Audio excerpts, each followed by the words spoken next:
testing. Liam, can you hear this? Testing, testing. Liam, can you hear this? Are you watching? Is he even watching? Question 1. Is Liam watching? Just wanted to come say hey. How's it going? Good. Yeah, you too. Thanks for moderating. I heard 90-second response time, right? Yeah. And then 1 minute intro? 1 minute intro. Okay.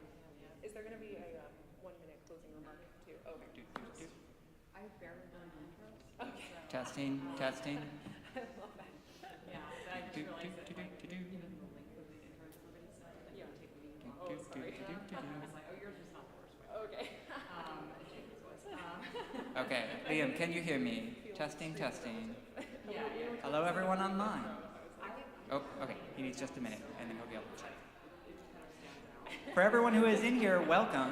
If you didn't hear it on the way in, there are note cards in the entryway. If you have any last-minute questions you'd like to submit, feel free to go write them down and submit them there. There's also a table with some upcoming events, so you can check those out, and we'll get started around 6:30. Thanks for coming. And we've had over 3,000 doors, conversations have been really fun, resonant with what we're running on. So yeah, it's been really great. well, also, yeah, I haven't just been, my head has been in city stuff. Very good. But, yeah. Very good. Well, thanks for Hopefully I will learn. yeah. That's great. That's what I kind of, I'm filling out candidate questionnaires and participating in town halls and forums and changes. It's also such a useful space to learn more subject matter experts in the community. Are there, is there like, are there more, well, I suppose you're right, but maybe you know this, like, is like Okay. Again, Testing, testing. People online, can you hear me? Testing, testing. to me. You can hear background noise. That might be background noise as in like people talking in the background. I had not understood how Yeah, there's a lot of, yeah. If you can hear room noise, okay, but you can hear me? Because we'll get people quieted down when they start. digging myself out the questionnaire. I love that I'm getting to have this, okay, perfect, loud and clear. I'll let you. Test this one too, same thing. And final check, final mic. Check, check. We can use these when we do the Q&A with the audience if it's. We're getting for one small section we are, yeah. Yep. Okay, perfect.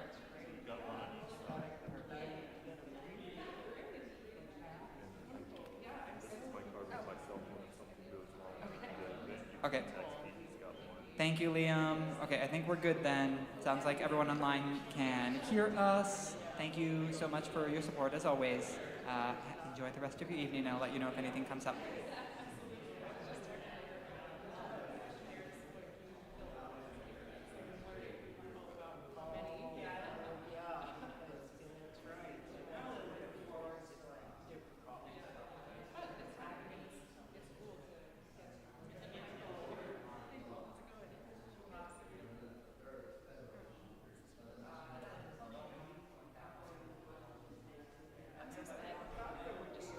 I just have to chill till 7.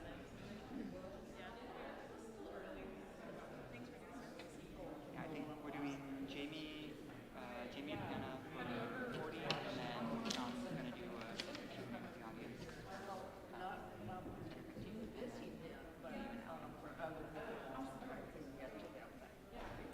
I'm excited. Thank you for coming.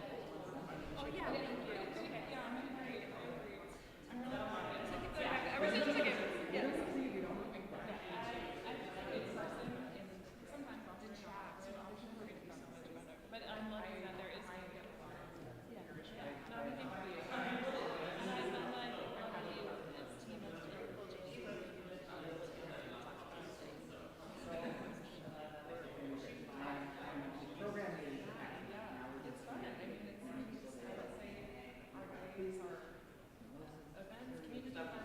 Test 1, 2.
If you wouldn't mind taking your seat, I think we're getting ready to begin.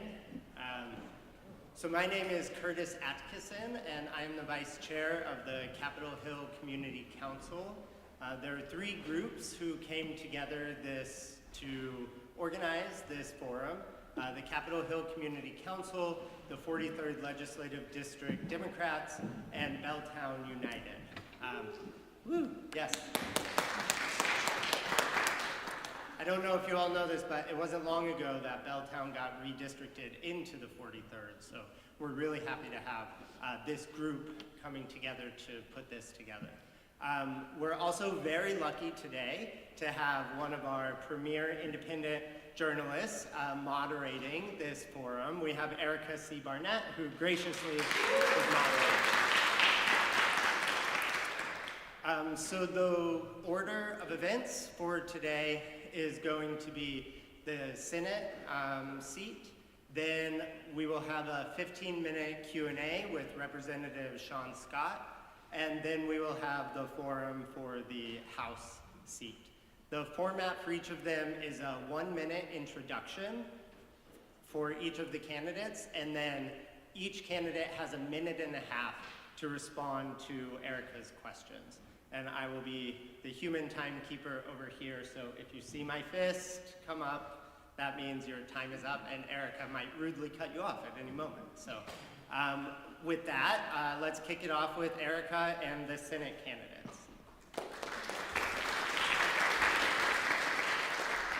All right, so we are going to start with a very rapid introduction from both of you, focusing on who you are, why you're running for this position. And since we just have two candidates, we'll just kind of go back and forth on who goes first. So let's start with Hannah. Can everyone hear me? Okay, hi, my name is Hannah Savio Howell. I'm running for state senate here in the 43rd Legislative District because I believe in a Washington where we could build our lives affordably, but the crisis of affordability is something that hasn't been addressed by status quo leadership, and that's something that I am running to change. Something I think we could do is build more housing to reduce rent and put homeownership within reach. I think we could also, in Washington state, establish universal childcare, a transformative program that we know would lift so many working families out of struggle, and that these investments in our safety net aren't possible without the structural reform of a tax code that asks more of you and me than the biggest and wealthiest corporations in our state. I'm really proud to be the only campaign in this race not taking any corporate PAC money because standing up to corporate interests is a priority and a value of this campaign. And I really look forward to speaking with you and hoping to earn your vote this year. All right, Jamie. Good evening, everybody. I am Jamie Peterson. I have served in the state senate for the last 13 years and am happy to be running for re-election. I am currently the Senate Majority Leader. You may or may not know that this is the first time in more than 50 years that the Senate Majority Leader has been from Seattle. And I think the results of having someone leading the Senate from the most progressive district in the state are self-evident. We passed unemployment insurance for striking workers, rent stabilization, the Recycling Reform Act, the permit to purchase for gun purchases, the millionaire's tax, and transgender privacy protections, all of which before had been on the cutting room floor. And I am working to continue that record of accomplishment for the values of people in the 43rd District, hoping to continue working on reforming the tax system, funding public schools, and building housing. Thank you. So I want to start out. By talking about the structural budget deficit that the state is facing. We got quite a few questions about taxes, you know, it's only going to get worse. Governor Ferguson said that the upcoming budget is going to be the most challenging that we've ever faced. So in the past, the state has raised taxes and cut services and used the rainy day fund. So if you're elected, what specific policies will you propose to address the structural budget gap? And we'll start with Jamie.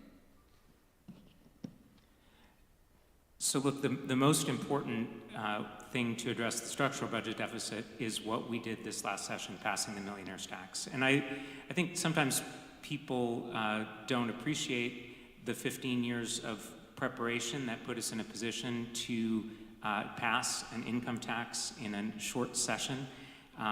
We have a lot of work to do to keep that in place this fall with the voters, and then through the arguments with the Supreme Court. But if we do that, that is going to unlock the possibility of a complete and progressive transformation of our tax system. If we survive with the voters this fall, then the next step from my perspective is a set of really tough but important conversations with the business community about getting rid of the B&O tax and moving to a tax on net income for companies. I'm also bullish about the prospects, assuming that Senator Braun is back as my minority leader, for a bipartisan set of discussions about reform of property taxes. In all of those ways, I think we can get ourselves to the point where we don't have a structural budget problem, where we have a tax system that is going to grow with the economy and with the needs for investment in our state. Same question? Yep, same question, Hannah. I think something I want to underscore is that as the cost of living has gone up, the quality of our social services has eroded, in large part because of what was just talked about, both in the question and by Senator Peterson, that a regressive tax code has meant that we as working people are asked to tighten our belts to absorb cuts to our social services, while the biggest and wealthiest corporations in our state get wealthier and wealthier. So I want to look at things that have been on the table that didn't make it to the finish line, things that could use refinement or where we could close corporate tax loopholes and introduce some progressive revenue tools that haven't been a part of the conversation yet. So in that first category, I think that it's time to expand the capital gains tax. I think that we also need to talk about the Washington Fund, which was sponsored and such good work was done by Representative Sean Scott to lead that work. We also need to expand access to our higher education, strengthen our higher education system through the Affordable Colleges for All Act. These are a few different tools that have been on the table and either need to be brought back to the center of this conversation or they need to be expanded.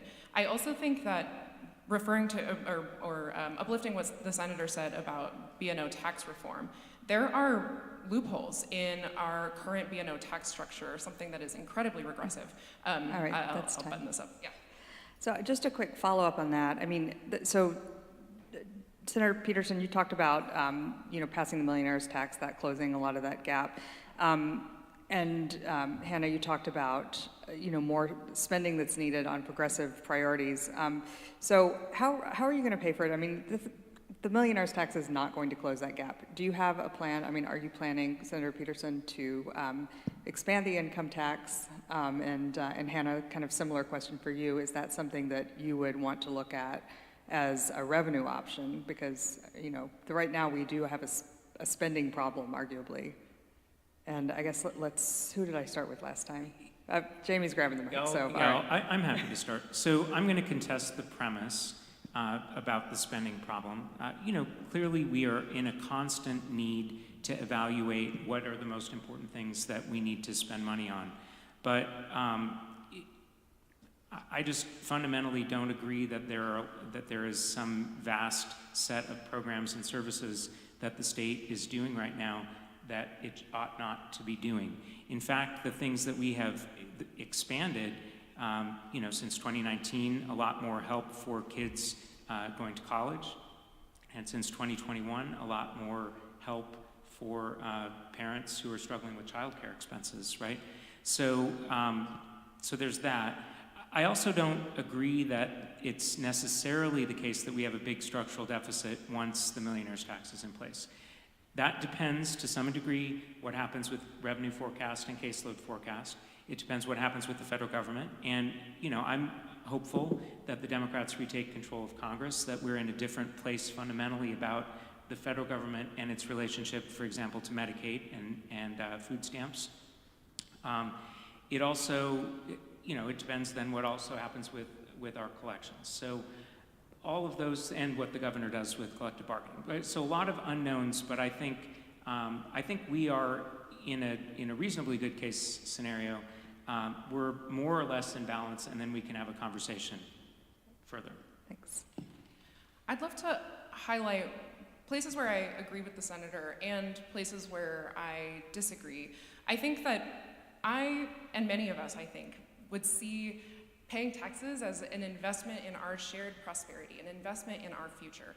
And what has been extremely unfair year over year is the way in which our sales taxes and our property taxes and the B&O tax on small businesses have continued to squeeze us while our services are seeing year over year chronic underfunding, cuts over cuts.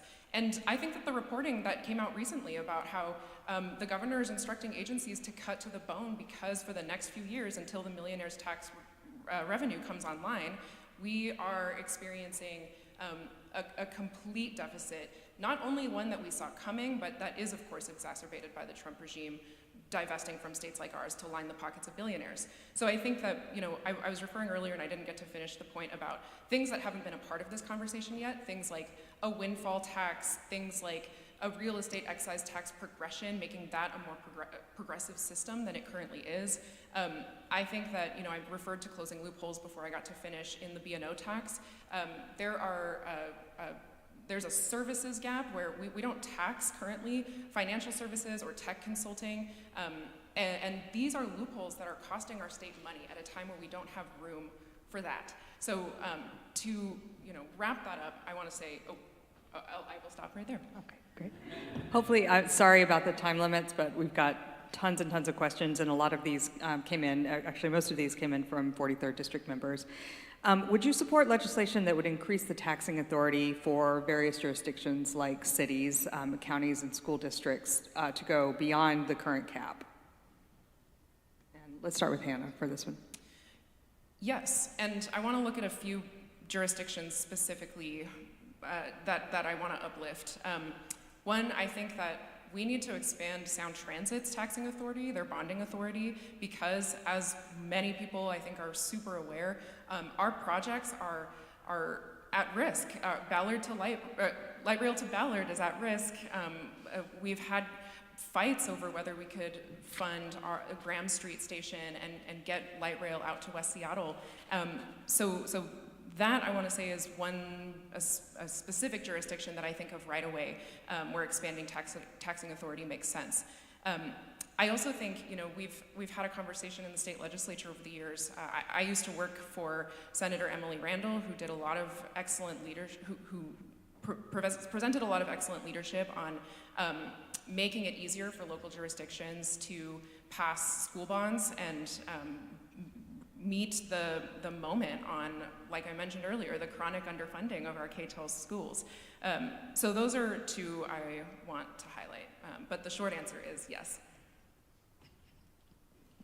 I don't disagree about Sound Transit or school districts, but the core problem that we have is that we have counties that are funded between 60 and 70% by property tax, and their revenue is capped to increase at no more than 1% per year.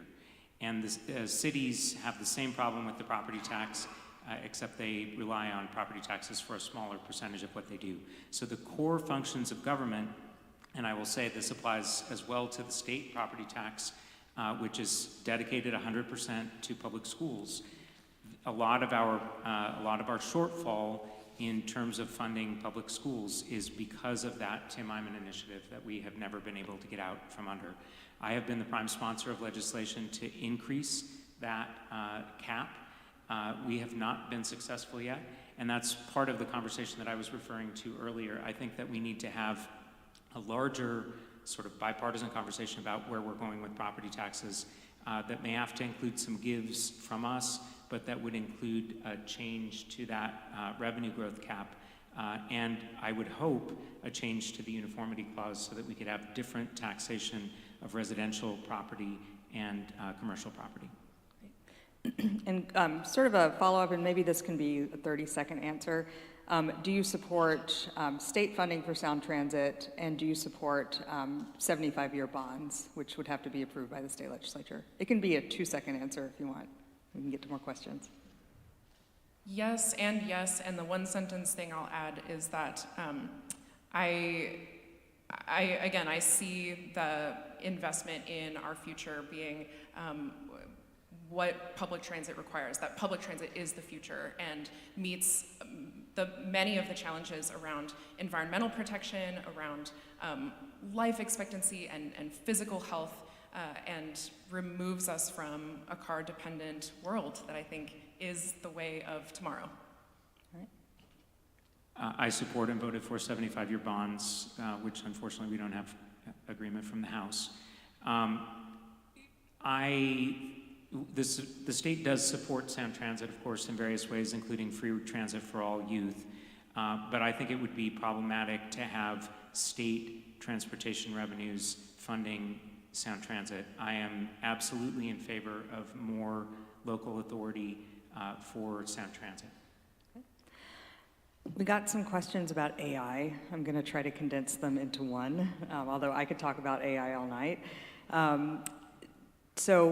One question is, do you think that it's inevitable that AI will completely transform our economy and we all need to get on board and accommodate it? Or do you believe that it's not inevitable and we need to fight it? So keep that question in mind, and I'll ask the second question, which is, what's your plan to curb job losses and environmental impacts of AI and data centers in our state? And we're back to 90 seconds, and let's start with you, Jamie. So we have a really good bill. I co-sponsored the Senate version, 2515, that came over from the House, that would regulate data centers and make sure that they pay the actual costs of the water and electricity that they use. And I'm committed to helping get that bill across the finish line. We also repealed one of the significant tax exemptions that was incentivizing construction of data centers in our state. And I don't think, given our clean energy goals, that it makes a lot of sense for us to be building more data centers here until we have better agreement about that.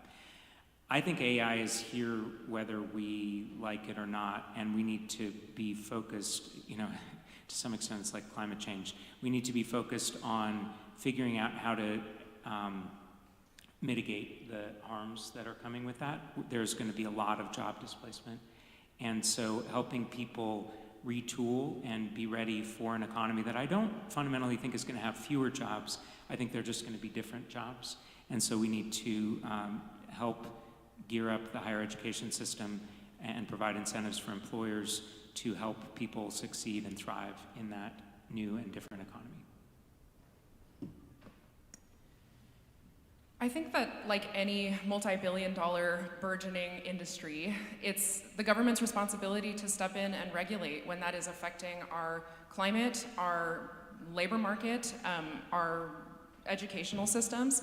And I think, to uplift something I agree with that Senator Peterson mentioned is that it's necessary that it's the state's responsibility to require data centers to demonstrate that their utility grid load is matched by the clean energy generation and the contributions being equal to what they exact from our communities is something that the state government has to require. I also think that, I very strongly support requiring employers to bargain with their workforce before adopting AI in any way that might affect workers' livelihoods. That's absolutely something that the state government has power to do. And I, support a moratorium on new building of data centers, while assuming that we are having a real conversation about what that is doing to people's utility bills at the end of the day, what that is doing to our water, to our land, and that is absolutely something that state government has been many years behind the ball when it comes to regulating big tech generally, and I think especially the expansion of AI. So those are a few concrete things I would name. Thanks. Questions about addiction and mental illness. There are people obviously suffering from mental illness and addiction on our streets, I believe these questions came from Belltown United. What will you do to address the problem of, as they put it, identifying and sort of helping people who are dangerous on our streets? And a related question, do you support involuntary commitment? Involuntary commitment, yeah. Let's start with Jamie. So we have some challenging case law in our state from the Supreme Court about the boundaries that we have for putting people into involuntary treatment. In addition to that, I guess I'll say I'm not an expert in this area, but people whom I trust have convinced me that when we're talking about substance use disorder, if you don't have buy-in from the person who needs the treatment is very unlikely to be successful. So I'm skeptical that grabbing people and locking them up is going to be a path to solving the problem that we have. Now that said, we don't have adequate investments yet in behavioral health treatment to make sure that all of the people who are willing to undergo that treatment can do so. And I think it's also the case that we know that it works best for people to be stably housed first so that they can successfully undergo that treatment. So my priorities would be working on that housing and then working on funding for treatment services. Yeah, I appreciate this question. I feel this one very personally as someone who was the primary caretaker for someone who experienced a behavioral health crisis and saw the gaps in a system, again, tied to chronic underfunding and a lack of broader wraparound services. So I also agree that permanent supportive housing and making sure that people have somewhere to go, that's a key upstream piece of this puzzle that needs stronger investments. And again, is one of those, when I talk about status quo leadership, I talk about some of these problems that have affected the quality of life for people here in our community year over year. I also want to look at another upstream solution that has been a conversation about funding public defense and making sure that public defenders are not at their absolute bandwidth so that they can help take on the cases of people who are in crisis, are potentially a danger to themselves or to others. Right now what we're seeing are a lot of cases dismissed because there's not enough resourcing for the public defense work that is tied directly to whether people in crisis are left back out in our streets, something that is cruel both for them and hard for communities to absorb. So I want to uplift those as a couple other parts of what I think the state legislature has a responsibility to fund.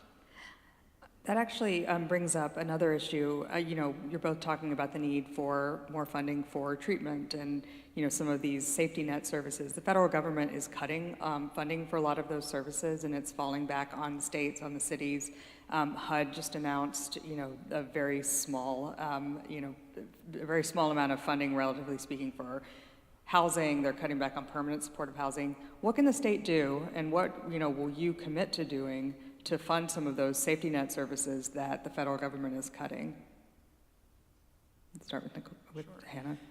Yeah, I think I'd want to look at both the funding mechanisms, but also the regulatory reforms, the permitting reforms, and the financing reforms that would help get more projects off the ground. I think there's both a supply problem and then an underfunding problem. So, you mentioned, we'll start with funding. I think the state legislature has done some good work to make sure that our Housing Trust Fund has some resourcing, but I would really like to go to the mat to make sure that not only our Housing Trust Fund has the resources it needs to support projects across the state, but also that we're thinking about, we're looking across the country at examples of things that work. Oregon has a a revolving loan fund that is part of a successful mechanism for building more housing, not only reducing costs for renters and putting homeownership within reach, but also helping people who are unsheltered or experiencing or who are housing insecure. That's something that I think Washington State not only has the democratic margins, the democratic majorities to do, but also the wealth to accomplish. And I mentioned, I'll say before my time runs out, that the regulatory and permitting and financing reforms are a part of what the state needs to integrate into a housing first approach. So making sure that that project's penciled in.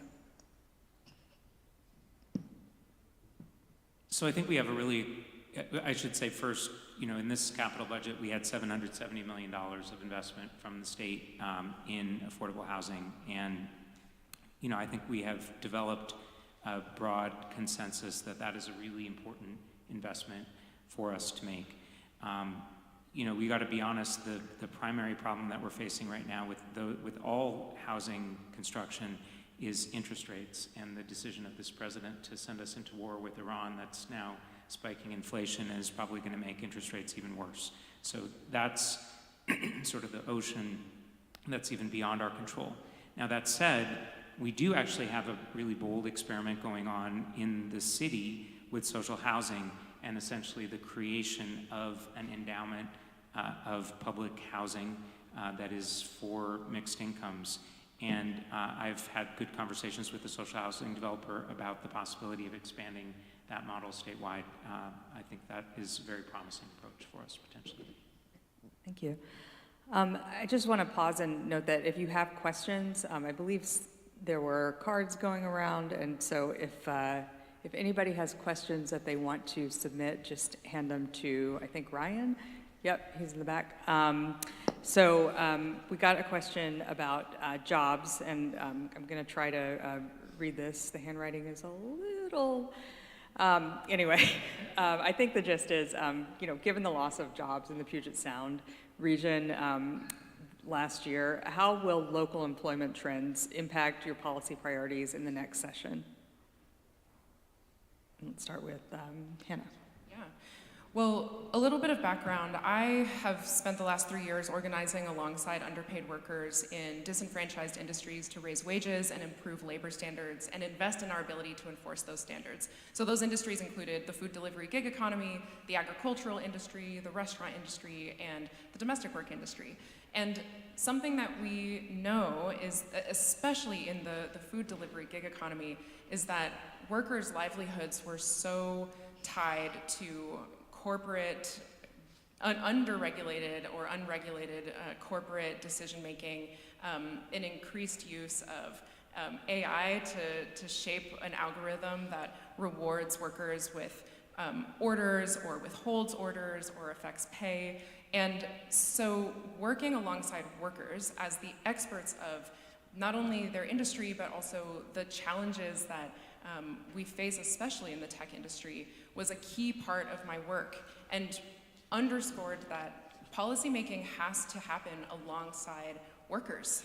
It has to happen alongside the people who have experienced the layoffs or the people who are contracting with some of these companies that are increasingning laying off its workforce only to rely on contractors. And that's, overall, it is undermining our, the stability of working people's lives. So I would rely on workers.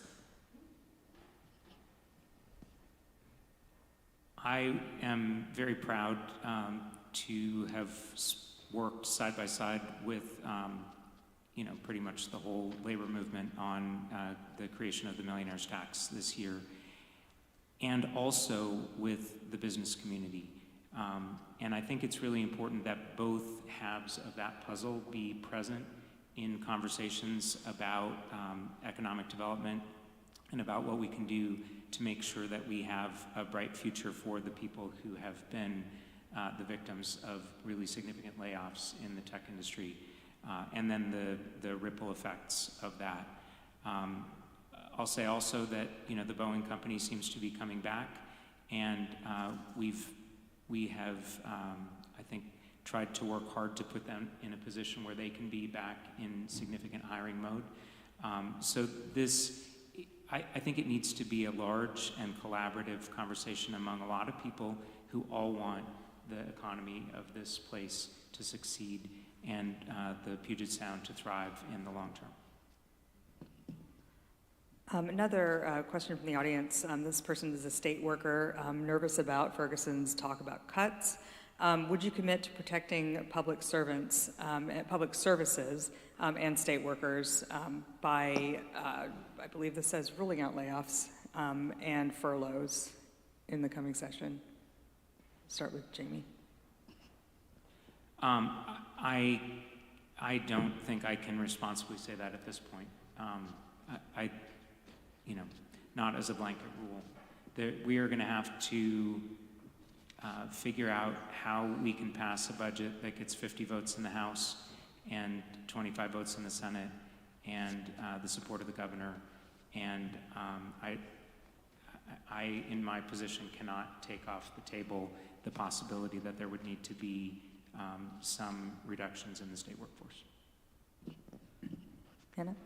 Yeah, well, since this is a forum and in the interest of providing some contrast, this is where I think status quo leadership has really failed to meet the moment. That we have known that a budget crisis was not only coming, inevitable, going to be exacerbated by an erratic federal administration, but also that that we've had tools on the table for making sure that furloughs weren't ever going to be part of this conversation.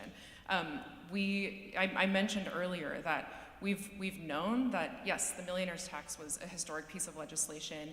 That wasn't going to bring revenue online until 2029. And in the meantime, policies or proposals like the Washington Fund, the Affordable Colleges for All Act, closing loopholes in our B&O tax, paired with rollbacks of our estate tax, a rollback of taxes paid by only the wealthiest estates in Washington, didn't make sense at this time.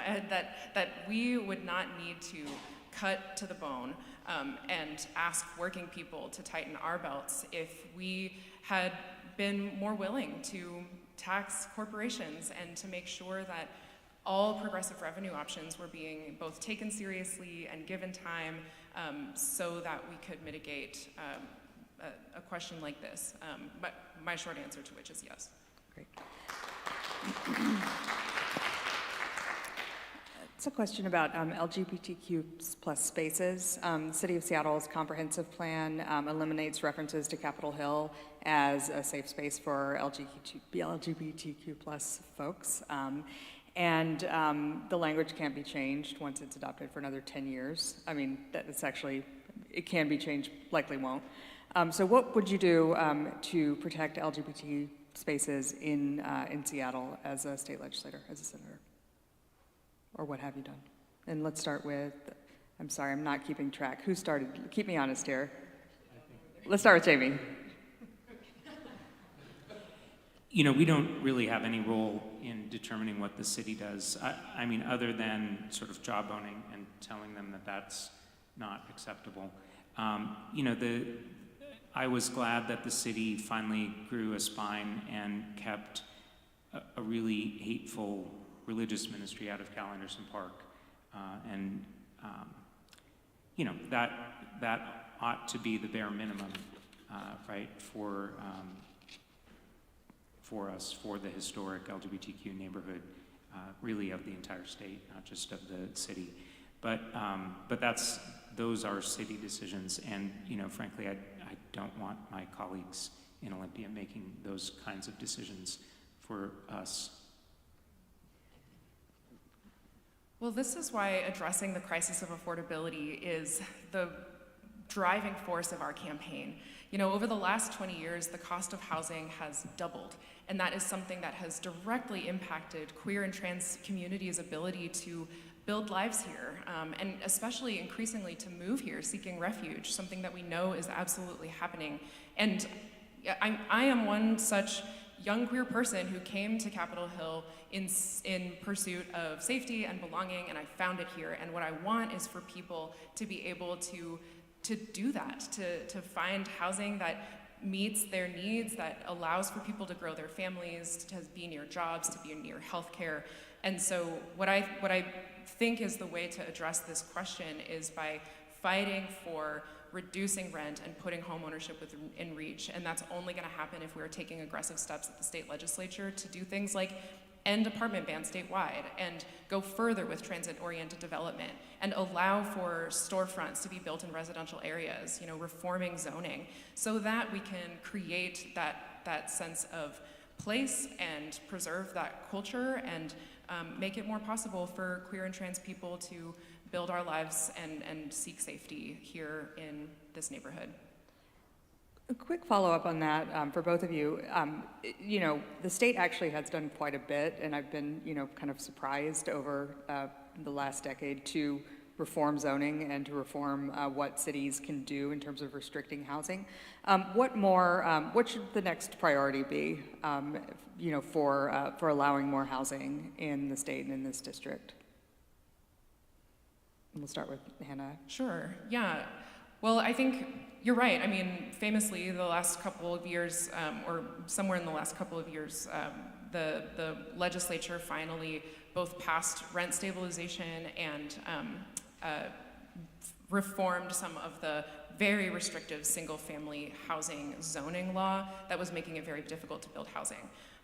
My critique is that these policies that did make it to the finish line were not as strong as they should have been, and especially the strongest version wasn't championed by leadership in the most progressive, most renter-dense parts of our state, like this district.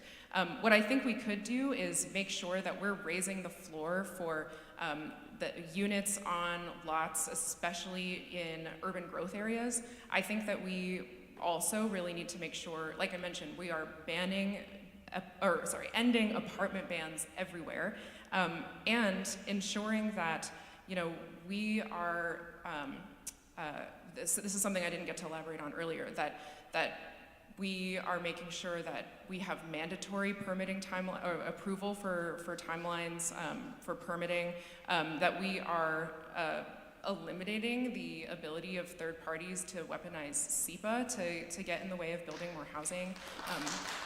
These are things that the state legislature has nibbled around the edges of as an affordability crisis, especially in housing, has skyrocketed.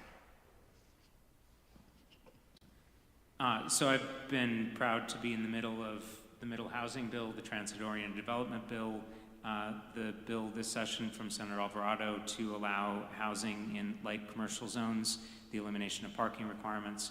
I think that there's another wave of reforms that we can do, such as single stairs and regulations about elevators that will help make dense housing more affordable and easier to build.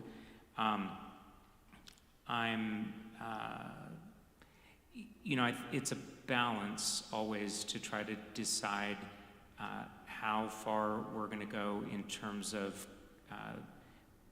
rebalancing between the housing priority that we have and environmental priorities that we have. And I think the reality is we got to get 50 votes and 25 votes and the support of the governor. So I feel proud of the progress that we've made over the last 5 years, and I think that we are finding our way toward making it easier and more affordable to build housing. Okay, I'm getting the stop sign from Ryan, so I want to thank Jamie Peterson, Hannah Sabio Howell, and thank all of you, and we'll be back. I believe Sean Scott, Representative Scott, is back there and is going to be taking some questions for 15 minutes. And we will see you back, or I will be back up here for our next race in 15 minutes.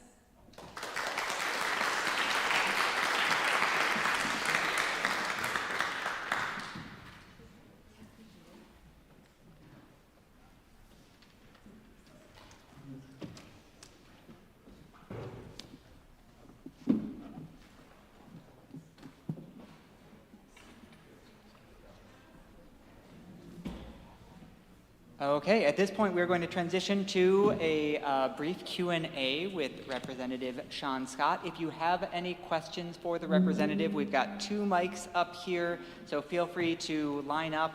We can alternate back and forth between the 2 of them, but great opportunity to chat with our current representative.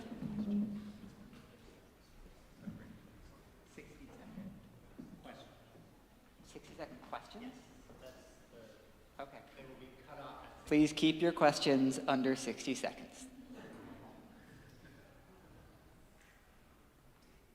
How can the state regulate the amount of water usage by data centers? The last bill just talked about reporting, which is after the horse is out of the barn.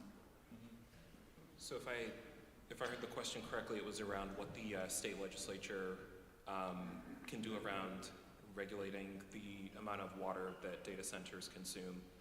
I think that one straightforward measure that we could do is ban them from being constructed in the state of Washington, which I think would impact the amount of water that they're able to consume.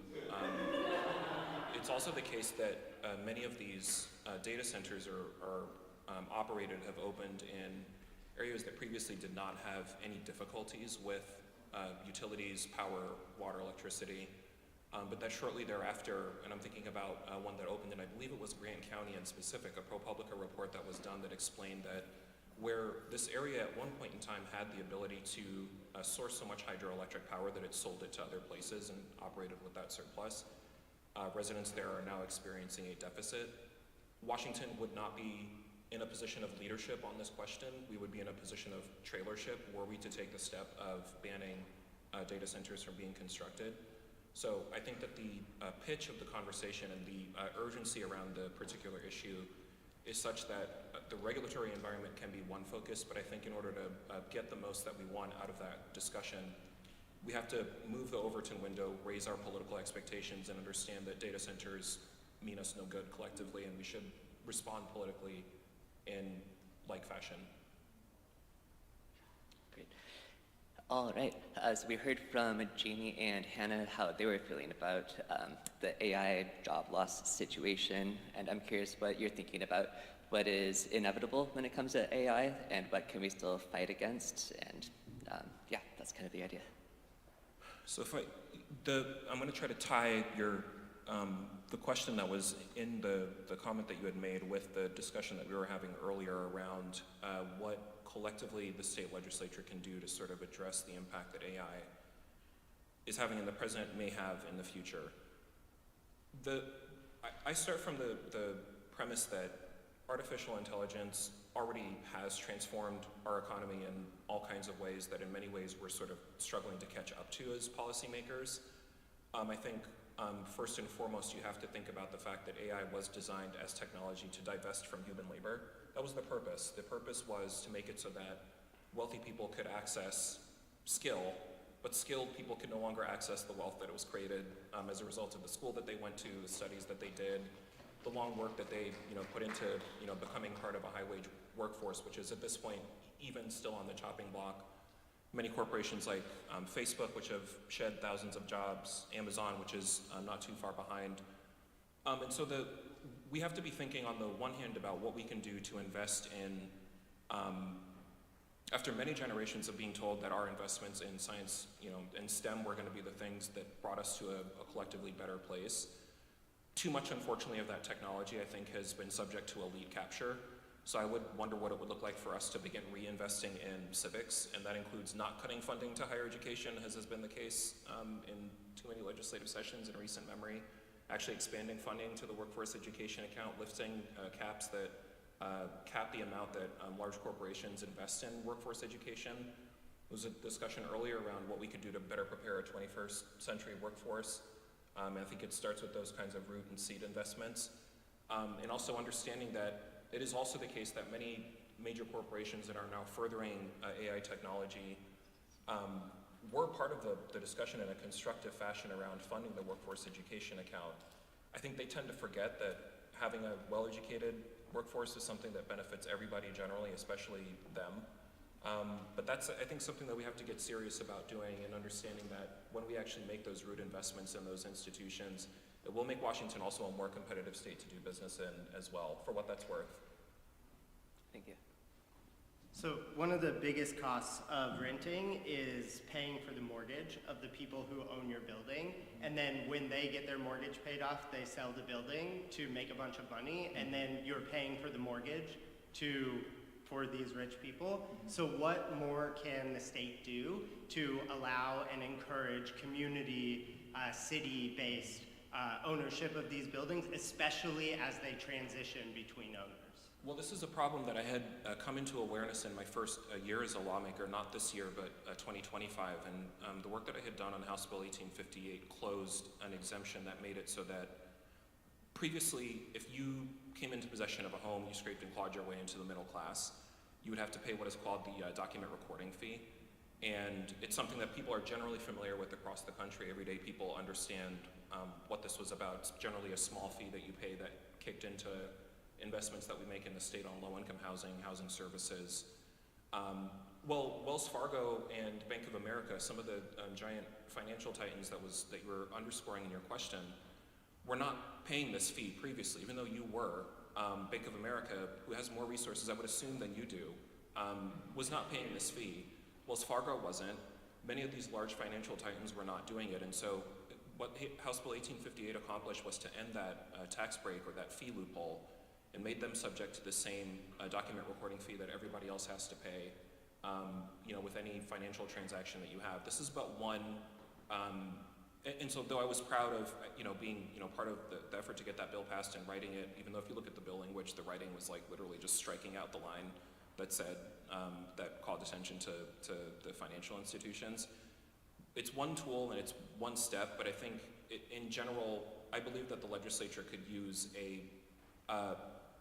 an environment that was a lot more skeptical and had a healthy skepticism towards sort of some of the large titans that you talked about financially that also turns out pay a lot of money to influence the state legislature. So I would love to get into some more details about that question because I feel like I missed the spirit of it, but that's, the first thing that led to mind. Hello, Representative Scott. I'm one of your constituents.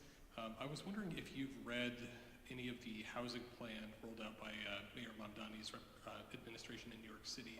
There were some interesting proposals in there, some things encouraging the formation of tenants unions, also things like taking over neglected properties owned by slumlords and turning them into like nonprofit or publicly owned housing. I don't remember which, but just, if you read it and if there are any ideas in there that maybe we could implement at the state level. Yeah, well, taking a step back, just in the premise of your question, I think that one of the reasons why Mayor Mamdani's rise in New York has been so inspiring for so many people. I mean, I'm originally from Queens, I'm also a socialist, I'm also in the state legislature, and I'm like, this guy is really raising the bar for what expectation around what the public sector is supposed to be doing, and this is the reason why I think so many people have been galvanized by what he's been able to accomplish in a very short period of time. It does sort of give the lie a little bit to politicians that have been in office for very long that are very, in some ways, I feel like sometimes much quicker to tell you what cannot be accomplished through their offices that they might hold than what they're actually work on. If you notice that on the campaign trail, it's a lot about possibility and what we can do, but when a lot of people get elected, the conversation quickly turns to, well, it turns out we don't have as much power as we thought. I have seen, firsthand all kinds of ways that progress such as the kind that I think we would appreciate in the 43rd LD is squashed. And then people will turn around and tell you it's the best that we could do when it absolutely is not.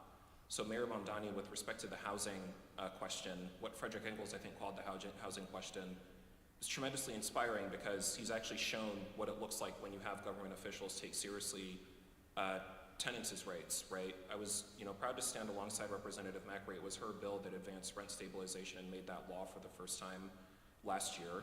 I think there's a lot more that could be done if we had representation throughout the ledge that was similarly focused on what renters are facing.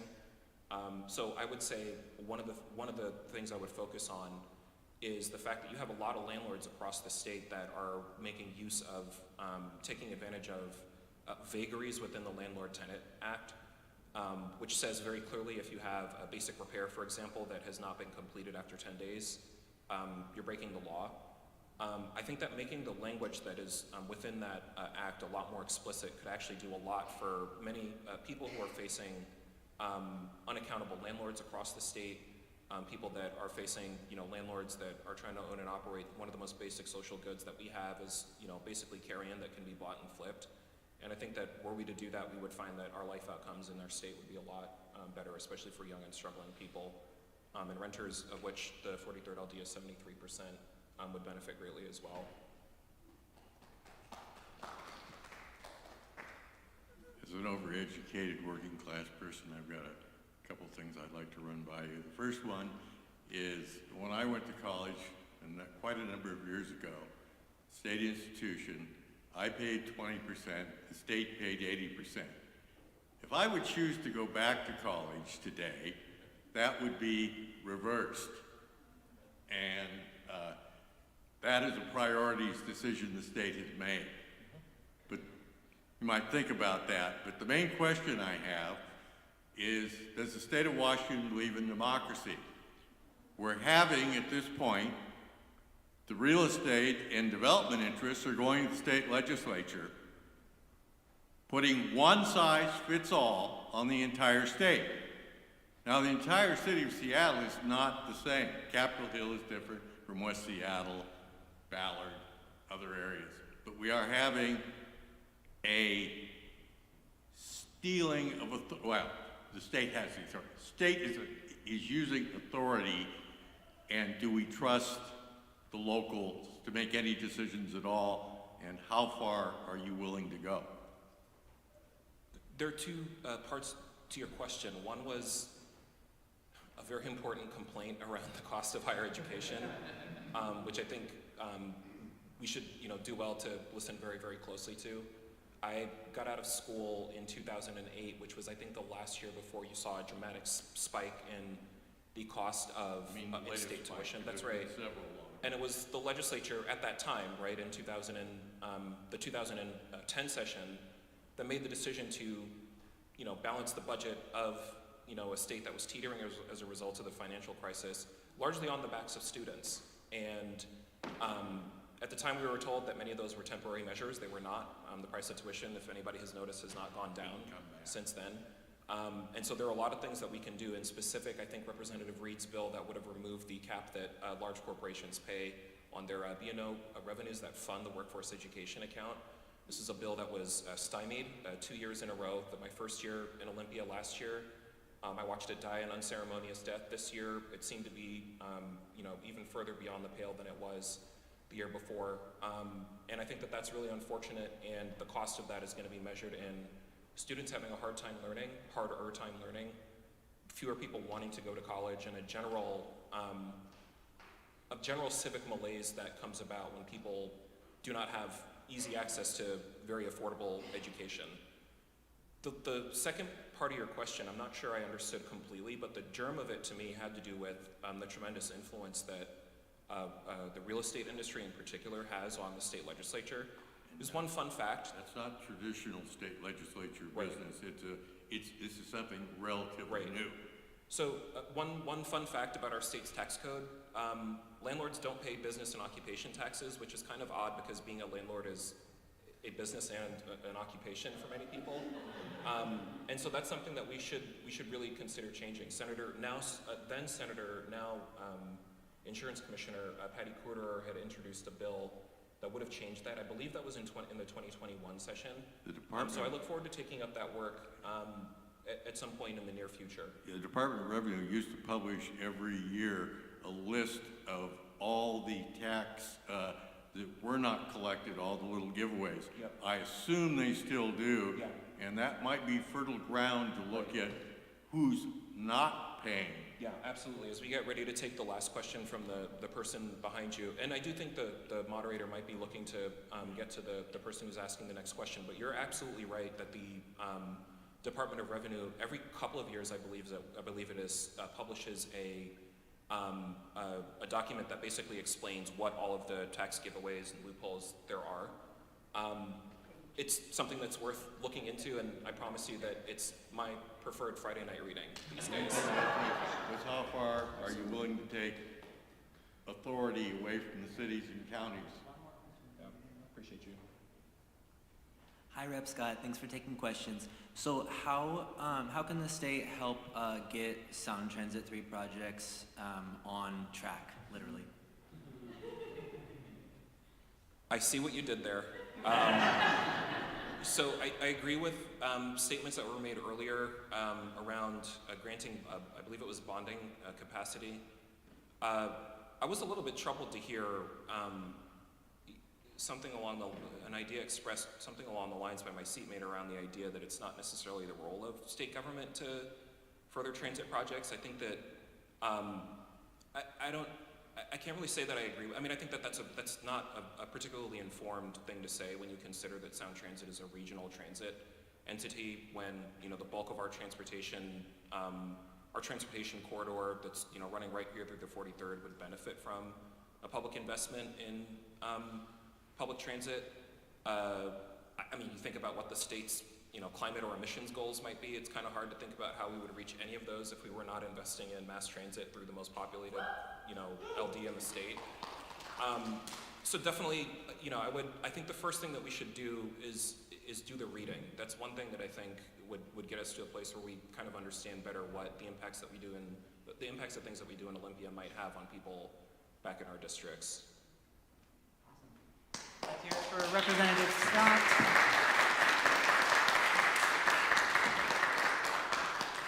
Thank you for coming and doing that Q&A.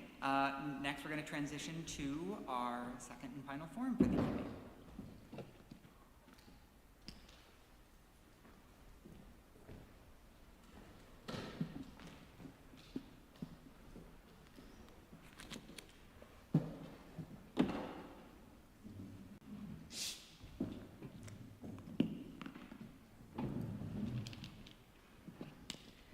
All right, I appreciated that break. I was able to eat a very dry peanut butter sandwich, so.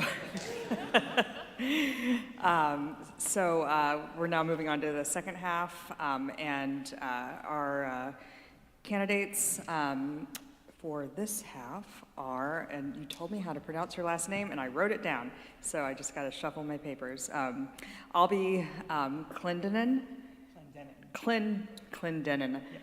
Okay, I promise I will try my best and probably screw it up. And Rep. Nicole Macri, thanks both of you for being here. So like last time, we're going to start with just a quick 60-second introduction of yourself, who you are, and why you're running. And we'll start with you, Albie. Hello, everyone. My name is Albie Clendenin. I use he and his pronouns, and I'm running to represent you in the 43rd Legislative District, House Seat 1. I'm running because I work in public education.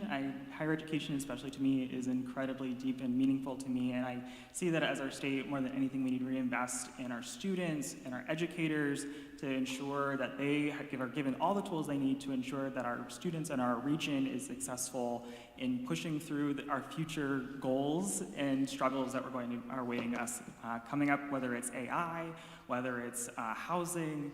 We want to not only continue through this age, but thrive with all of our community. So, thank you.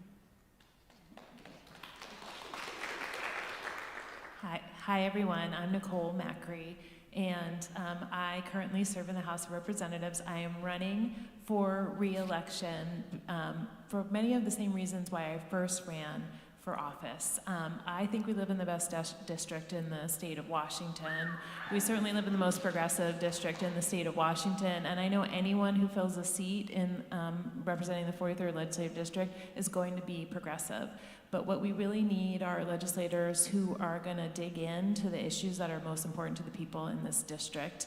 I think I have demonstrated my skill and passion for doing that in really working on the issues that most impact people here. Issues such as access to affordable housing, issues that uplift the rights of renters, issues like access to health care, reproductive health care, gender affirming care, standing up for public education and higher education, health care, access and housing justice are the things I work on, and I am That's time. committed to still working on them. Thanks. I love these debate compound sentences that go on forever. So actually, I want to start with talking about renters. Most of the residents of this district are renters, and are all fighting, I think, against the affordability crisis. So what will you do to expand renter protections and improve affordability for renters? And let's start with Rep. Macri. Thanks for that. So we made great progress on tenant protections in recent years, but we still find that people are struggling. I hear most think in part to get around the rent stabilization law that was enacted last year.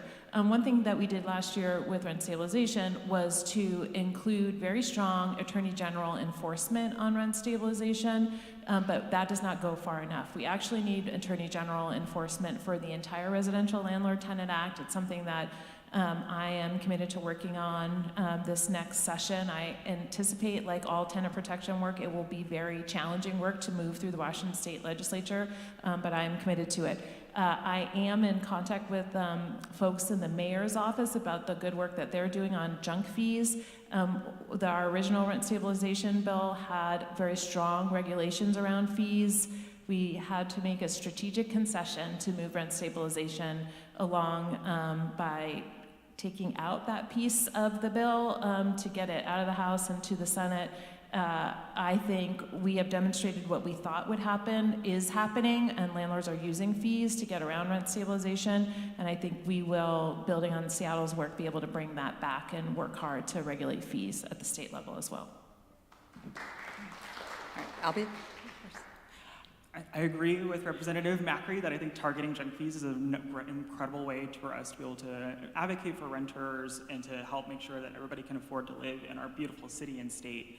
I think another way of how I would also view how we can advocate for renters is giving landlords more competition. We need to increase housing production here in Washington State and in our city. It should not be more financially advantageous for folks to sit on a plot of land outside of City Hall for close to 20 years and for that to be financially advantageous for them. We should be increasing our production timeline for housing so that we can make up our housing deficits within the state, while at the same time too, funding and equipping our social housing developer to be able to create more affordable units across the state as well too. Advocating for renters, I think, also starts with giving them options and making sure that landlords can't just go and attach fees and trap folks into their units. They need to be able to go somewhere else if they want to. The millionaire's tax was passed last year. It's a good start. Assuming it's upheld in court, how can the legislature use this new tool to decrease the regressiveness of our tax code? Yeah, I think the millionaire's tax is an incredible start at approaching how we can bring down costs for working families throughout the state while also increasing our ability to be able to pay for all the things. I think that when it comes to addressing the regressiveness throughout the state, I think we ask a lot of folks on how they can tighten their own budgets or maybe get laid off from public office or other different ways of how they are serving our state. And I think that one thing that the state legislature can do with figuring out how we can make our money stretch farther is where is current public policy increasing costs for state agencies, and how we can help make the work that our incredible people are doing easier, while also continuing to think about taxes on things that end up hurting the state as well. So like how we can, if we were to take on, for example, a land use tax, in addition to property taxes, we could then make it to where a pit downtown isn't more financially advantageous than, or surface lots where we could be producing more housing, and leaving things vacant throughout the state is incredibly costly when you have a tax revenue that's based off of property taxes. Okay, thanks for that. Yes, you said assuming we can get through the court challenge. I do want to emphasize that there is very likely going to be a very serious ballot challenge that's going to require a lot of organizing attention and work to fight that. So we're not out of the woods yet on millionaire's tax. So I hope folks here will get engaged in that campaign when it happens to fight the repeal of the millionaire's tax. But I agree that it's just a good start, and I've been very clear about saying that we've got a long way to go in reforming our state tax code. Jamie and Hannah both talked about a number of different ideas that I think are very worthwhile, and also Sean talked about some of them as well. The Well Washington Fund, which Representative Scott has been a big champion of, which builds on the good work that we have done here in Seattle on the Jumpstart tax, I think is something we need to continue to push forward on. Reforms to the B&O, there's already work happening right now on a concept of a margins tax or a net profits tax, and we need to push forward on that. The progressive REIT that we've worked on for many years and that has been beat back by special interests, we need to continue to work on, both at the state level and giving local authority progressive REIT available. And there are many more ideas, and I think your future questions will lead me to talk about some of them. So actually, let's stay on taxes for a minute. Some of these questions will sound familiar because if you were here for the first part. We have this structural deficit that we talked about in the first half of this forum. And I am curious what some of your solutions are for closing that structural deficit without devastating cuts to safety net services. Let's start with Nicole. Great. So first of all is priority. So one of the things I do in the legislature is work on the state budget, and it is really important to go in with a very clear set of values, because you're going to protect the things that you plan to protect when you go in. So we were very clear in the House Democratic budget writing team that we were going to stay focused on food, shelter, health, make sure the most vulnerable Washingtonians were going to be protected by the state budget. And we worked hard to do that, and we generally succeeded in that regard. And then look at the essential services that the state provides, including public education, starting with early learning through higher education, and focusing on those core things. So that matters. And then in navigating through the state legislature, you've got to be both bold but also practical. I am working on a small number of smaller revenue proposals that will protect or expand essential services. Things like the Apple Health Employers Tax to ensure that those employers who have the most number of employees who are on Medicaid need to pay for ensuring that people have access to low-income health care. Things like insurance assessment to ensure that we can open up universal access to crisis behavioral health services across the state. So you got to think big, but also work at a smaller level. I think that when it comes to meeting the budget deficit, we have so many different tools at our disposal, whether we increase revenues or we make budgets go farther. I think that one of the things that we look at, especially as our state, is that we have a giant amount of revenue that goes from sales taxes. So even our public agencies, they pay sales taxes when they're going and they're purchasing things if they're using public funds, that they're not also paying sales taxes when they're making those as well too. The state paid for them to have that. Why are we taxing the use of state money throughout the state? That doesn't make sense in my mind.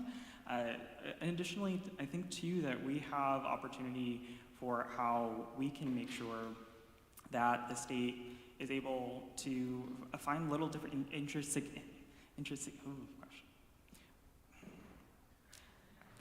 complete brain fart. I think the state has an obligation to look at where we are in the way of how we can make state budgets stretch farther.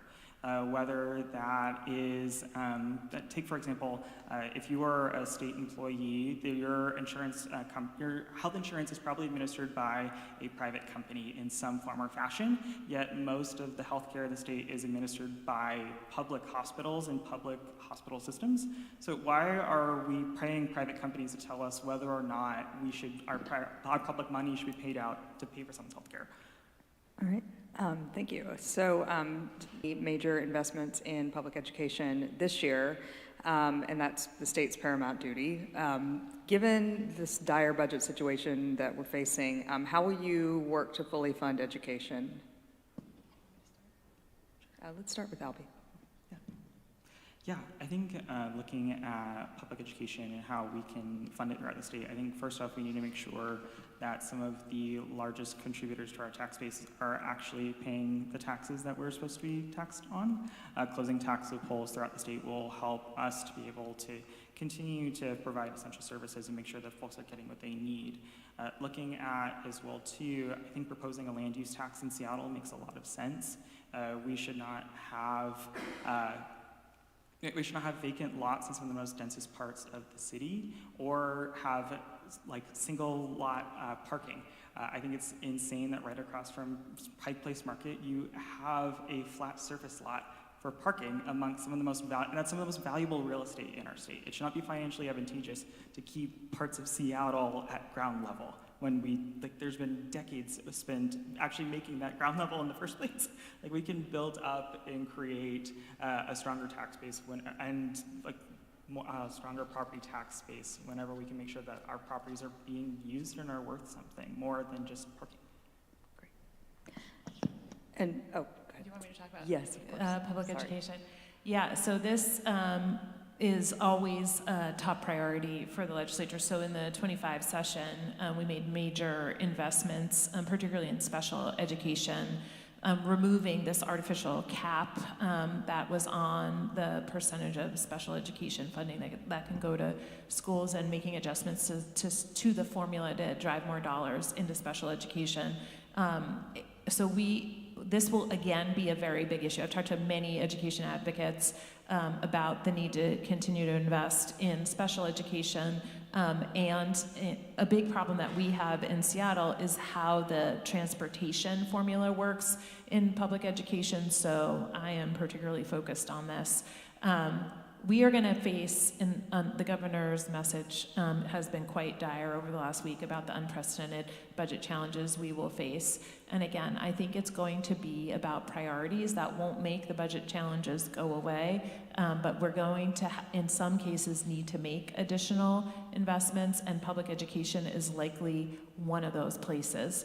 I want to comment on it's like, what do you support, what you don't support is important, but like how you get the work done is also important. I did a lot of work before the 25 session in organizing our Seattle delegation, so we were clear on what's facing the Seattle School District, and we were clear in our advocacy with our colleagues about the aspects of investment in public education that would benefit students and families and educators here in Seattle. I'm so sorry, I missed a time. So you got a few extra seconds snuck in there. I just want to mention again, if you have questions that you want to submit, go ahead and give them to Ryan over there. I'm going to ask a question that we got last time, but this is actually for both of you. This is a very quick one. The race for House Speaker is already on. So have you decided who you're going to support yet, and who is it, if so? Yeah, you can start. Okay. I haven't decided who I am going to support yet, because I don't know actually all the people who are running, and I feel like I'm going to get a lot more information in the coming months. And I think things will get a lot clearer after the primary. But I think it's good. We have this culture among House Democrats that people feel empowered to go for leadership seats. It wasn't always like that in the House Democratic Caucus, so I think it's actually quite healthy and good, and it's been a great opportunity to talk to a lot of colleagues about what will make our caucus stronger. I have not either. I think that I want to be in community with my colleagues. If we're so fortunate to be elected to the House, to be with my colleagues first, to see who I feel would be ready to take on the leadership mantle of leading our party through these incredible budget deficits that the state is looming ahead on. Great. Sound transit, and maybe this will also be a quick answer, maybe not, will you push for any form of additional state funding for sound transit, and do you support 75-year bonds as an option for sound transit to fund future light rail? And let's start with Albie. I do support the use of the bonds to the 75-year bonds to help make sure that Ballard is delivered before, well, I'm still young and spry. I think that too with our, when thinking about the 75-year bonds, it sounds incredibly, it sounds like an incredible timeline, but at the same time too, we have to remember that this is a generational investment within the region, and that the economy of the state flows through Seattle. And so ensuring that people can get through our city and through the region to access everything, I think, is important. And people want the Ballard extension because we've proven that our light rail system works. People want it, they're going to use it, and the Ballard extension will end up being one of the most heavily utilized expansions of our light rail system. And so to leave Ballard out of the light rail system would be a complete mistake. And we need to continue to push to make sure it's delivered on time. I think that state investment within Sound Transit is incredibly important, so any dollars that we can squeeze into ensuring that Sound Transit has what it needs to successfully deliver projects is huge. I also think too about how we can look at where is Sound Transit spending all of its money to deliver projects, and how can the state step in to reduce the budget that, basically, how can we make sure that Sound Transit's dollars are going as far as possible when we decide that we want to make these investments in these 75-year bonds and other pieces to ensure that the Ballard Light Rail is delivered on time, is fast, it's safe, and people have stations that they can use and are excited to be able to use it. I think we have an incredible opportunity to reimagine how people move throughout the state when we invest in Sound Transit. Thank you. Number one, yes on the 75-year bonds, and Senator Peterson was correct when he said the House was the problem, particularly one influential member of that House was a problem on the 75-year bonds. I will also say we were in a short session, and I have learned a lot more about the 75-year bonds since we've gotten out of the legislative session, including our ability to leverage federal bonds of an equal timeline that was not clear in the lobbying from Sound Transit during legislative session. And so I think a lot more education amongst all legislators is happening now, and we're going to be better positioned next session. Yeah, we're definitely going to need revenue, and I've been talking with local leaders who are members of the Sound Transit Board about how we organize to get the revenue we need, and specifically how we organize the Seattle and the King County delegation in the legislature to push for revenue. I'm for regional authority for revenue. I think we're all in this together. I know there's been talk about Seattle-specific revenue. I'm for whatever works, but I really feel like we got to push for the RTA-wide revenue approach. And I think the state needs to do more to invest directly in transit. We've got so many major highway projects running through the 43rd that hundreds of millions of state dollars are going into, and we need to continue to push to make sure that our state is also investing in transit. All right. Is there a path forward in the state legislature to allow city elections to happen in even years, which is a progressive priority? Is there a path forward, and what is it, if there is? Okay, I'm a strong supporter of even year elections. I love that King County is doing their first time even year elections this year, and we've been working on that bill. I think momentum is building on that, and I think the strategy that we have taken, which is to not require but to allow for local choice in even year elections, is the right way to continue to push for that. The biggest problem on this issue has been our Secretary of State. And so you all vote for the Secretary of State, so you should all let him know what you think about even year elections. And I would also say, as a former member of the state Senate, a lot of his former colleagues take his influence very seriously. And so reaching out, I'm not worried about our state senator on this issue from the 43rd Legislative District, but I am concerned about other senators. So if you know any other senators, I would reach out to them as well on this issue. I think anything that we can do to increase participation in local elections is incredibly important, and it's been talked about how we can move, if we move city elections to the even years, that we're increasing the number of folks who are engaging on their ballots. I do also think it is a credible fear, too, that upper ballot races may drown out our city elections at the same time as well. And so thinking about how, if we're going to reform the time of when we're placing city council elections or other city folks on even years, how we can also couple that with some campaign finance reform as well too, to ensure that big money isn't also drowning out our city council folks when folks can take in as much as they want for some of the legislative races at the same time, and then drown out all of the noise and bring upswell some of the lower ballot races at the same time. Well, as somebody who mostly covers local politics, I would suggest figuring out a way to put those at the top. And then the president, like, everybody's going to vote for that. So anyway, just probably not something that, probably not something that's happening, but, a dream. AI question.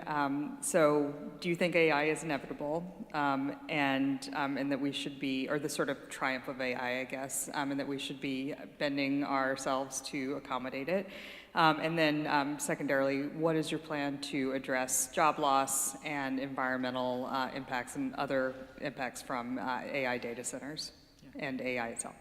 I think the people who have spent billions of dollars investing in the technology want us to believe it's inevitable, and that will always be the case while people have the ability to just raise as much money as they want to build the technology. I don't think its existence within our lives is going to be inevitable. I think how we engage within it is going to be set with the state, whether or not they decide to put guardrails on at that time. I think about this especially within how prediction markets have become a huge scourge on the state and also throughout the country, because of the fact that we've failed to properly regulate prediction markets, how online betting has just been normalized in our society, and how a number of problems that have come with that.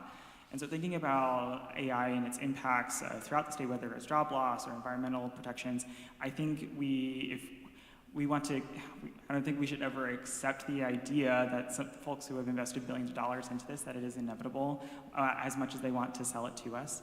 I think that the technology is going to exist. I think people are going to continue to develop it, and how it continues to development or how it exists within our lives within Washington State is going to be set by the state.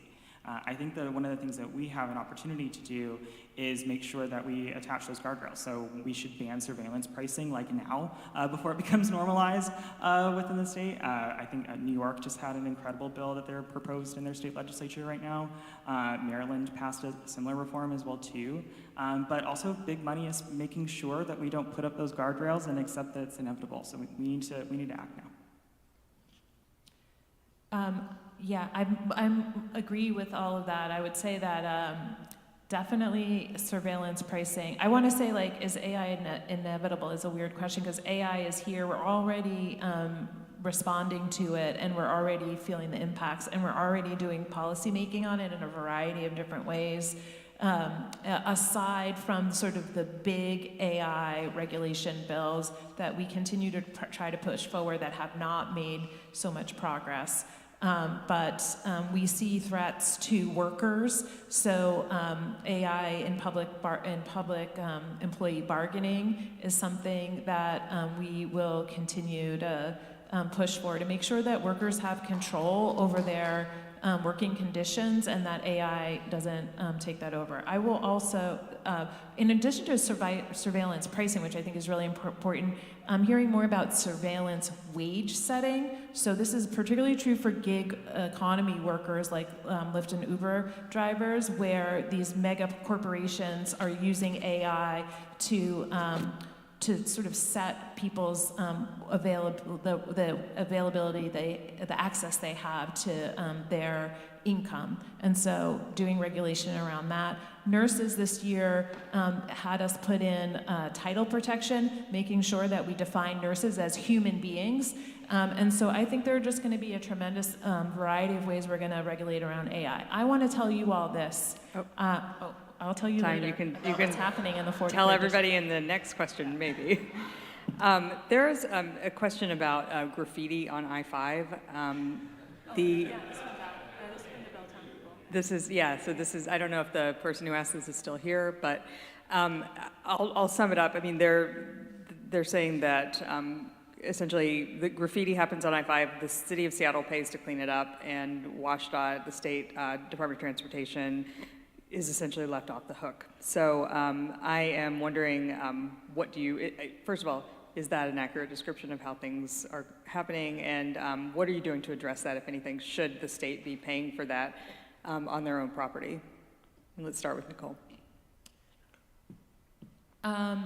Yeah, so there had been some one-time investment in the transportation budget to give WashDOT more resources to do graffiti cleanup on the I-5 corridor in Seattle, but I don't think that had been repeated because of some of the strains on the transportation budget.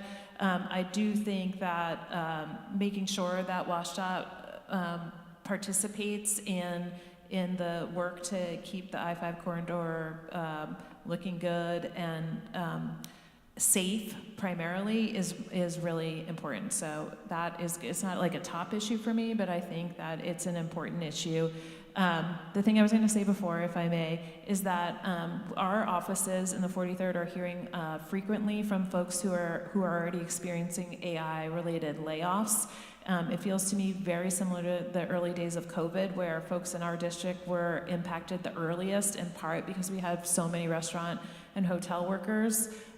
And so one of the responses to AI, not dissimilar to one of the responses to climate change, is like we've got to respond to the human impact and get more nimble about that. So we are working right now in my office to make sure that the Employment Security Department is ready for what's coming as it relates to AI-related layoffs. And I think we'll have more policymaking around that this session as well.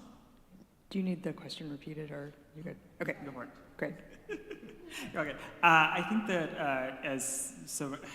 I think that with this being one of the most walkable districts in the state, and the use of I don't even own a car in the I think that maintenance of I-5 is up to the duty of the state to maintain infrastructure to ensure that things look sightly throughout the state, but I don't think that it should be something that we focus too much on.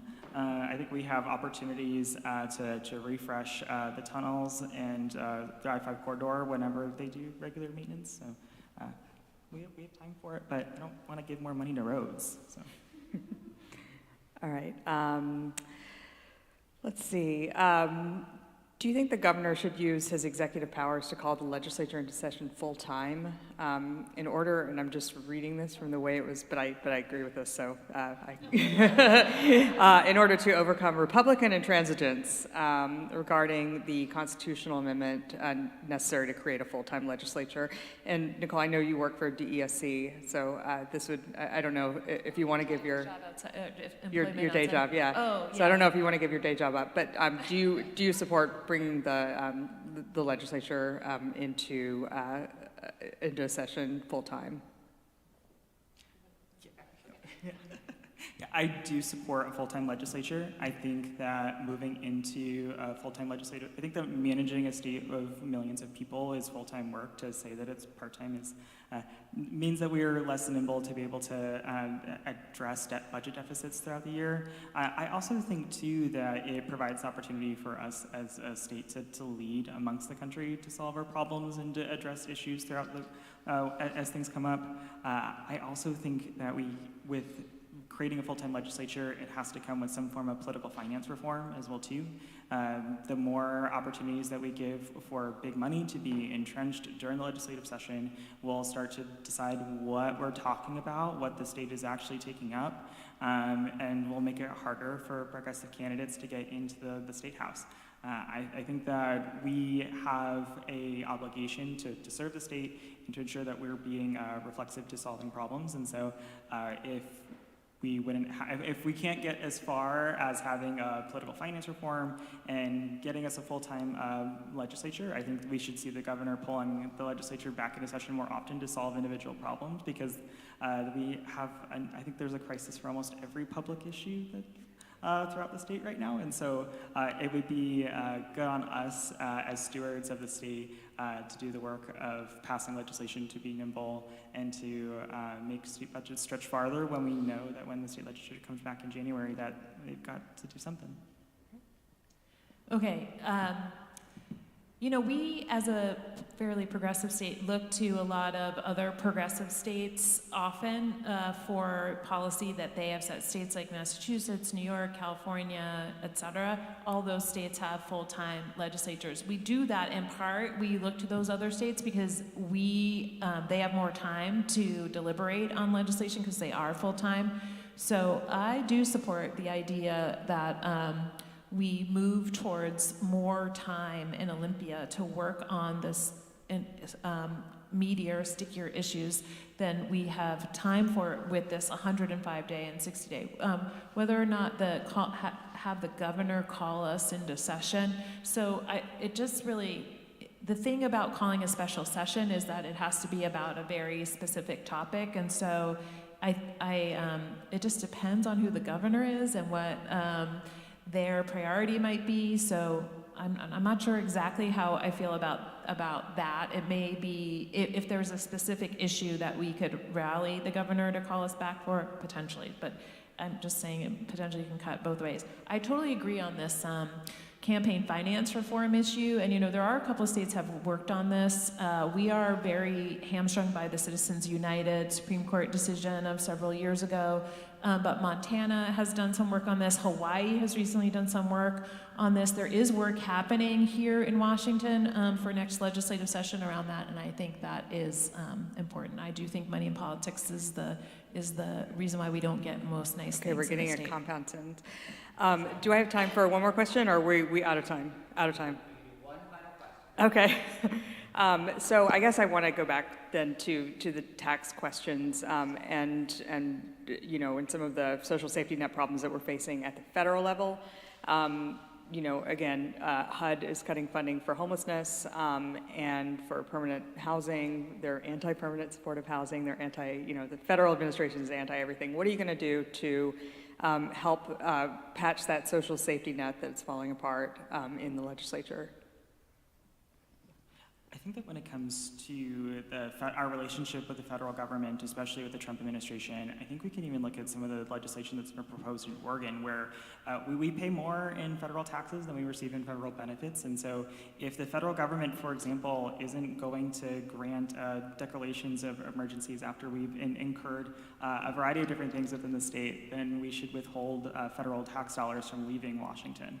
I think that's it's an approach that Oregon had looked at. I think that's something we should consider as well too. I think we need a state government that's willing to be a little play a little more hardball with the federal government.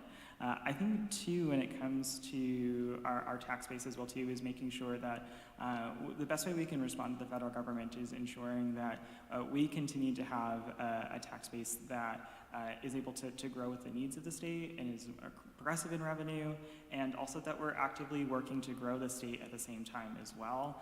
Washington is an incredible place to live. People want to live here, and at the same time too, it is incredibly daunting to look at the cost of living in Seattle and look at the cost of living in Washington, and to make that jump from a state like Florida or Texas. And it's huge for protecting LGBTQ rights, for protecting people who need access to public services, for us to address affordable housing, for us to address how we're going to make sure that the public services that we have, that we love and are championed, are stood up and ready for these fights for the federal government.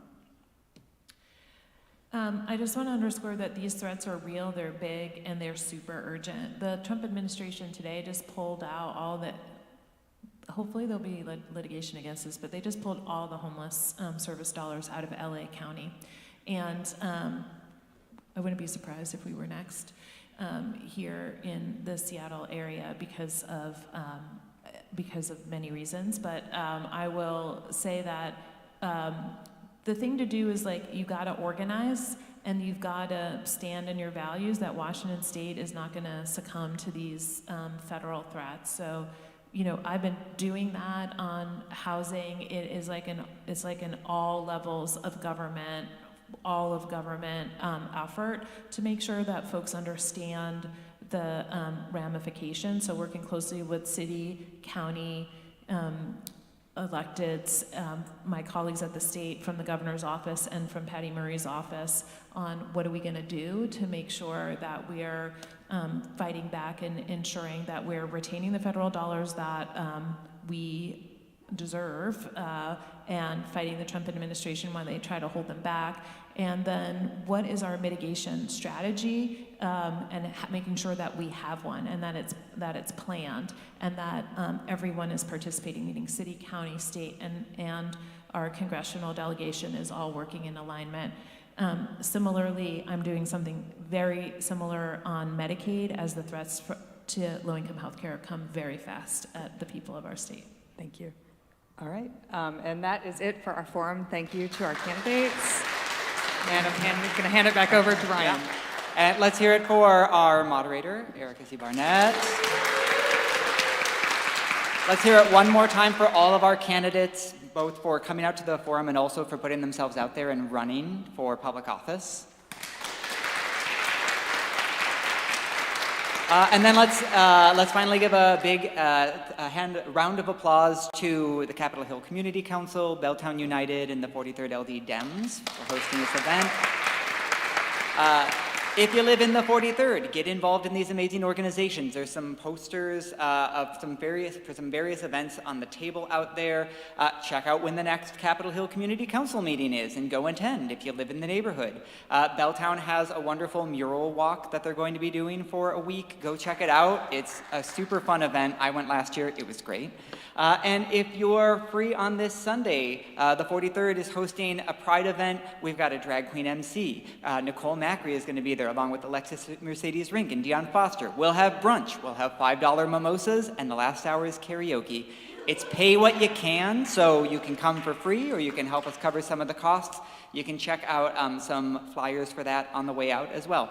And then finally, thank you all for coming tonight. Thanks for engaging in your local democracy, and have a wonderful evening.